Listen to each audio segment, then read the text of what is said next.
నేను కొణిదెల పవన్ కళ్యాణ్ అనే నేను శాసనం ద్వారా నిర్మితమైన భారత రాజ్యాంగం పట్ల నిజమైన విశ్వాసం విధేయత చూపుతానని, భారతదేశ సార్వభౌమాధికారాన్ని సమగ్రతని కాపాడుతానని, ఆంధ్రప్రదేశ్ రాష్ట్ర మంత్రిగా నా కర్తవ్యాలను శ్రద్ధతో అంతఃకరణ శుద్ధితో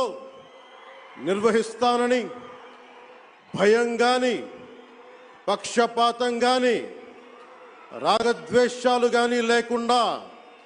రాజ్యాంగాన్ని శాసనాలని అనుసరించి ప్రజలందరికీ న్యాయం చేకూరుస్తా